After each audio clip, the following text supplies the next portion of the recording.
My dear one, what you are hearing now is not the beginning of something new. It is the continuation of a shift that has already started to take place in your life. The process has been moving forward even when you could not see it clearly. There were moments when you questioned the timing and wondered if anything was truly happening, but unseen alignment has been working steadily on your behalf.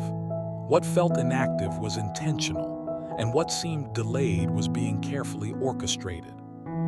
This message builds directly upon everything that has already been spoken into your spirit. It strengthens what has begun and brings greater understanding to the changes that are quietly unfolding around you. Stay grounded and let what follows connect deeply within you. This is not repetition, it is expansion, and it is carrying you further into the breakthrough that is already gaining momentum. Beyond, I know the end of your story, and I need you to hear this with every fiber of your being. It ends in victory, not defeat, not failure, not destruction, not shame. Victory. The kind of victory that makes every tear worth it. The kind of victory that redeems every painful moment and turns it into a testimony. The kind of victory that makes you look back on the season and say, "Now I understand. Now I see what you were doing. Now I know why you led me through that valley. It was not to destroy me. It was to develop me. It was not to break me. It was to build me. It was not to abandon me. It was to teach me what it means to truly depend on my refuge." Your story ends in joy. Not the shallow kind of happiness that depends on everything going right. Not the fragile kind of pleasure that evaporates the moment something goes wrong. I am talking about deep soul-level joy. The kind of joy that bubbles up from the deepest place inside you and overflows into every area of your life. The kind of joy that makes you laugh for no reason. The kind of joy that makes you worship with tears streaming down your face because you are so overwhelmed by my goodness that your heart cannot contain it. This joy is coming. It is already on its way. It has already been released in the spiritual realm, and it is making its way toward your life like a river that cannot be dammed. And when it arrives, it will flood every dry place, every barren place, every place that grief and sorrow have left empty. Joy is coming and it will not be taken from you. Your story ends in perfect peace. Not the kind of peace that trembles at the first sign of trouble. Not the kind of peace that depends on every variable being perfectly aligned. I'm talking about the kind of peace that settles into your bones and makes you feel for the first time in as long as you can remember, like everything is going to be okay. Not because your circumstances are perfect, but because your God is. Not because you have all the answers, but because you know the one who does. Not because the storm has stopped, but because you have discovered that the storm has no power over someone who is resting in the arms of the one who commands the wind and the waves. No matter how dark things seem right now, I am your light.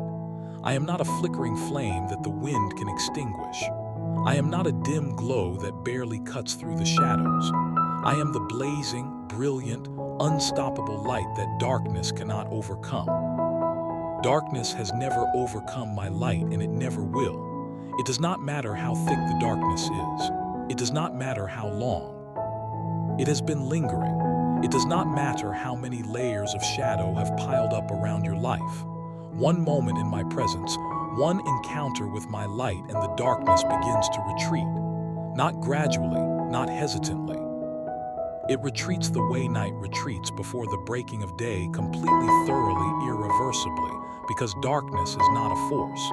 It is the absence of light, and where I am there is always light. You have been stumbling in the dark. I know that you have been reaching out trying to find something to hold on to, something to guide you, something to show you the way forward. And you have been grabbing at things that felt solid in the moment but turned out to be shadows. Promises that dissolved when you gripped them too tightly. Plans that crumbled when you tried to build on them. Relationships that seemed like solid ground but turned out to be shifting sand. And each time something dissolved in your hands, the darkness felt a little thicker. The path felt a little more unclear. The future felt a little more uncertain, but I have been here the entire time. My light has been shining the entire time. You just could not see it because your eyes were fixed on the wrong things. You were looking for light in places where light does not live. You were searching for guidance and sources that have no wisdom to offer. You were seeking direction from voices that have no authority to speak over your life. And all the while, my light was right behind you, waiting for you to turn around. Turn around now. Look at me. See the light that I am offering you. It is not a harsh, blinding light that burns your eyes and makes you squint. It is a warm, gentle, inviting light. The kind of light that makes you feel safe. The kind of light that makes you feel seen. The kind of light that shows you the truth without shaming you for the lies you believed. My light does not expose you to condemn you. It exposes you to heal you. It shows you the truth so that the truth can set you free. To stop running from my light. Stop hiding in the corners where you think I cannot see you. I see you everywhere and I love what I see. Even the parts that you think are unlovable, especially the parts that you think are unlovable. I want to talk to you about the darkness you have been experiencing. Not the darkness of sin or wrongdoing, but the darkness of not knowing, the darkness of uncertainty, the darkness that comes from being unable to see the path forward and not knowing whether the next step you take will lead you closer to solid ground or off the edge of a cliff. This kind of darkness is paralyzing. It freezes you in place. It makes you afraid to move in any direction because you cannot evaluate the risk of any option. And so you stay stuck, motionless, waiting for clarity that never seems to come. But I want to remind you of something important. My light does not always illuminate the entire path at once. Sometimes my light only shows you the next step. One step, and then when you take that step in faith, it illuminates the next one, and then the next, and then the next. This is not cruel. It is intentional, because if I showed you the entire path at once, you would not need to rely on me. You would rely on your own ability to navigate. And navigating is not your job. Following is your job. And following means trusting the one who holds the light to show you exactly what you need to see. Exactly when you need to see it. Nothing more, nothing less, nothing sooner, nothing later. The darkness also serves another purpose that I want you to understand. In the darkness, your other senses become sharper. When you cannot see, you learn to listen. And when you learn to listen, you hear my voice with a clarity that would be impossible in the brightness of easy circumstances. In the light, there are 1,000 voices competing for your attention. The voice of ambition, the voice of comparison, the voice of culture, the voice of expectation. But in the darkness, those voices fade. And the only voice that remains is mine. Quiet, steady, faithful, speaking truth into the deepest places of your being. So do not curse the darkness. Do not resent the season of not knowing. It is in this season that you are learning to hear my voice above all others. And that ability, the ability to recognize my voice and follow it without hesitation, is worth more than any amount of clarity that your natural eyes could provide. There is also a beauty in the darkness that you cannot yet see. A beauty that only reveals itself to those who are willing to be still long enough to perceive it. The beauty of absolute dependence. The beauty of faith that has been stripped of every crutch and every prop and is standing purely on the foundation of my word. The beauty of a soul that has stopped asking why and started simply saying, I trust you. That beauty is being formed in you right now in this very season of darkness and uncertainty. And when the light returns, and it will return, the beauty that was formed in the dark will shine with a radiance that takes the breath away from everyone who sees it, including you. No matter how fierce the storm seems right. Now I am your calm, not a temporary pause between the waves, not a brief respite before the next assault. I am the deep, abiding, permanent calm that exists at the center of every storm. Have you ever noticed that in the eye of a hurricane there is perfect stillness? The wind is raging all around. The destruction is happening on every side, but in the very center there is quiet. There is peace. There is calm. That is where I am inviting you to stand, not on the outer edges of the storm where the wind is strongest and the debris is. Flying, but in the center, in the eye, in the place of perfect peace that exists in the middle of the chaos, because that is where I am. I am not standing outside the storm, waving at you from a distance. I am in the middle of it with you. And where I am, there is always calm. You have been fighting the storm with everything you have. You have been pushing against the wind, trying to stand your ground through sheer force of will. You have been bailing water out of the boat as fast as it pours in, exhausting yourself in a battle that you cannot win through human effort alone. And I have been watching you with such tenderness, such compassion, because I know how tired you are. I know how close you are to giving up. I know that the only thing keeping you going right now is stubbornness and pride because your strength ran out a long time ago. And I am not judging you for that. I am not disappointed in you for being tired. I am not angry with you for being weak. I am moved by your perseverance. I am touched by your determination. But I also want to offer you something better than survival through stubbornness. I want to offer you thriving through surrender. Because when you stop fighting the storm in your own strength and surrender to the calm that I am, everything changes. The storm does not necessarily stop, but you stop being tossed around by it. You find your footing. You find your breath. You find your peace in me. Come to me with your burdens, all of them. I know what you've been carrying, and the weight of it has been bending your back and bowing your shoulders until you can barely stand upright. The burden of financial pressure that makes every day feel like a tightrope walk over an abyss. The burden of relationship problems that drain your emotional energy and leave you feeling empty. The burden of health concerns that sit in the back of your mind like a shadow that you cannot shake. The burden of past mistakes that you replay over and over, punishing yourself for decisions that cannot be undone. The burden of expectations, both. The ones others place on you and the ones you place on yourself. The burden of feeling responsible for everyone and everything while secretly feeling like you are failing at all of it. I see the way you carry these things, the way you organize them in your mind, trying to keep track of every problem, every deadline, every need, every responsibility. The way you make mental lists that never get shorter. The way you start each day already calculating what needs to be done and end it's still running through. The things you did not finish. The way you feel guilty when you rest because resting feels like falling behind. The way you feel anxious when you slow down because slowing down means you are not doing enough. This is not the life I designed for you. This constant state of pressure, this relentless pace of stress, this never-ending cycle of worry and work and worry again. I designed you for peace. I designed you for rest. I designed you for the kind of life where your soul is settled and your heart is full, not because everything is perfect, but because you know that everything is in my hands. Bring me the burden of your finances.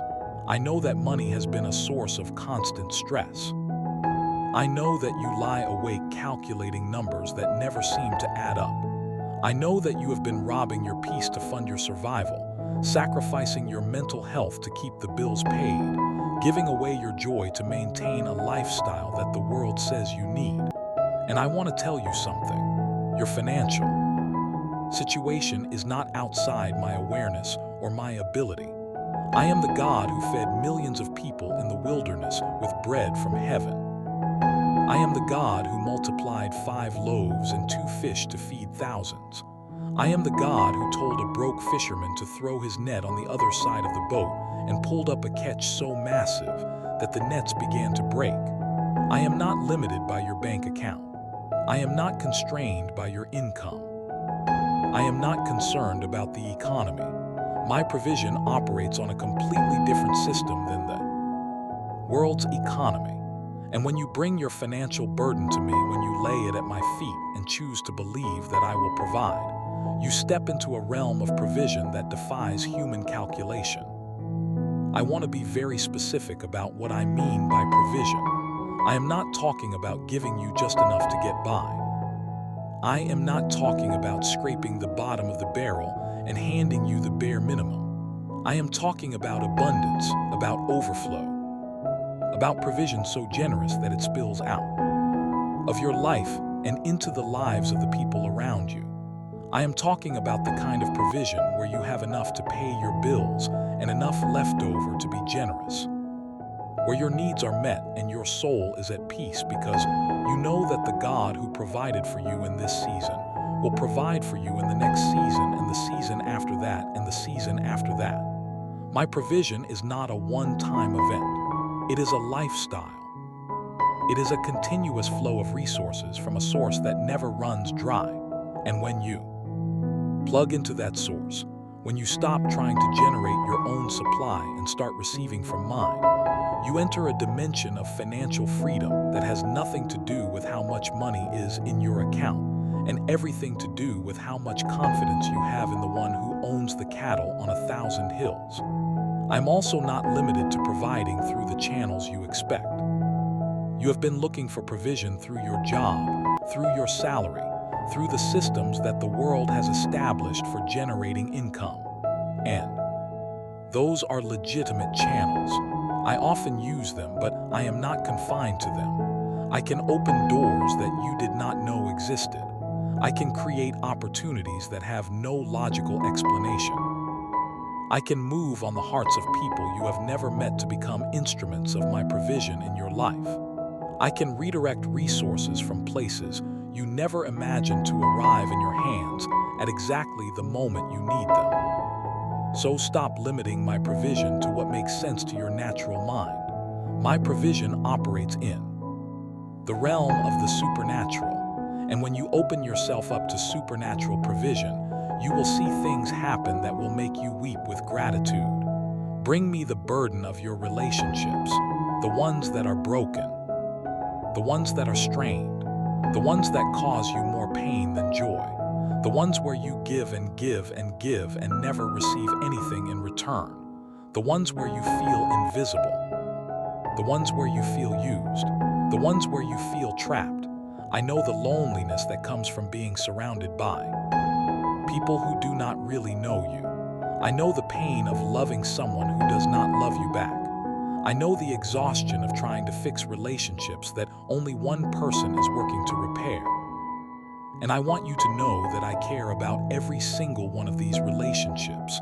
I care about the ones that are hurting you. I care about the ones that are helping you. I care about the ones that are missing from your life.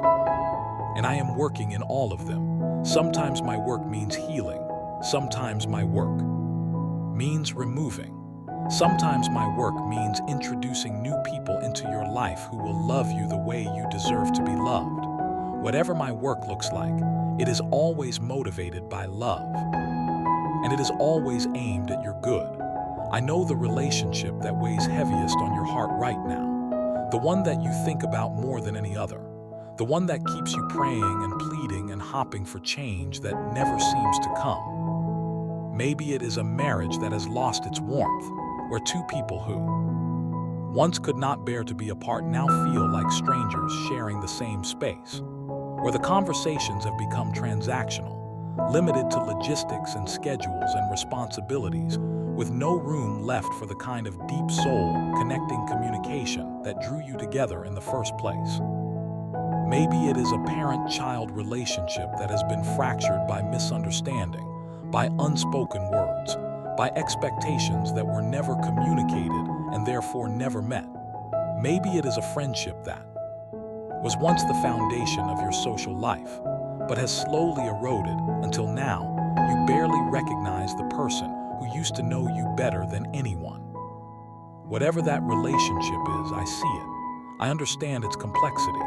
I know both sides of the story and I am working in it. Even when you cannot see the evidence, even when every conversation ends in frustration, even when the distance between you and that person seems to be growing wider instead of narrower, I am working softening hearts, opening eyes, creating circumstances. that will lead to conversations that need to happen, planting seeds of reconciliation that will grow in their own time according to my schedule, not yours. Your job is not to force the healing. Your job is to remain faithful, to keep loving, to keep praying, and to trust that I am doing the work that only I can do in the heart of the other person. I also want to speak about the relationships that need to end, because not every relationship in your life is meant to continue forever. Some people were in your life for a season, and that season has ended. And holding on to a relationship that has served its purpose is not faithfulness, it is fear. Fear of being alone, fear of starting over, fear of the void that will be left when that person is no longer there. But I want you to know that when I remove a relationship from your life, I never leave the space empty. I fill it with better connections, with healthier dynamics, with people who are aligned with where I am taking you, not where you have been. So if I am leading you to release a relationship, trust me, the pain of letting go is real. The grief of the ending is valid, but the future I am leading you into is better than what you are holding on to. And the new relationships I am preparing to bring into your life will be marked by the kind of mutual respect, genuine love, and authentic connection that your soul has been craving. Let me also speak about forgiveness, because I know there are people in your life who have hurt you deeply. People who wounded you in ways that still affect you years later. People whose names still trigger physical response in your body when you hear them or think about them, and you have been carrying the weight of that unforgiveness like a boulder strapped to your back. You think that holding on to that anger is punishing them. But it is not. It is punishing you. Unforgiveness is a prison. And the person who stays locked inside it is not the one who hurt you. It is you. They have moved on. They may not even remember what they did, but you are still sitting in the cell replaying the offense, nursing the wound, feeding the bitterness, and wondering why you cannot find peace. And I am here to tell you that the key to that cell is forgiveness. Not forgiveness because they deserve it. They may not deserve it. Not forgiveness because what they did was acceptable. It was not acceptable, but forgiveness because you deserve to be free. Because holding on to anger and resentment is costing you more than it is costing them. Because the bitterness that has been growing in your heart is poisoning your other relationships, your health, your joy, and your ability to receive the peace that I am offering you. Forgiveness is not saying that what they did was okay. Forgiveness is saying that what they did no longer has the power to hold you captive. It is a declaration of freedom, a release, a cutting of the chain that has been binding you to a moment in your past. And when you make that choice, when you decide to forgive, not because you feel like it, but because you want to be free, something extraordinary happens inside you. The weight lifts, the tightness loosens, the breath comes easier, and the space that was once occupied by bitterness becomes available for something much better. Peace, joy, love, and the freedom to move forward without the constant pull of the past dragging you backward. I am not saying that forgiveness is easy. It is one of the hardest things I will ever ask you to do. And I am not saying it happens all at once. Some wounds are so deep that forgiveness is a daily choice, a decision you make over and over again. Until one day you realize that the anger has lost its grip and the freedom has become permanent. But I am saying that it is worth it. It is worth every ounce of effort. Because on the other side of forgiveness is a life unencumbered by the chains of the past. A life where the people who hurt you no longer have the power to determine your emotional state. A life where your joy is no longer held hostage by someone else's actions. That is the life I want for you, and forgiveness is the doorway into it. Type Amen if you believe in God.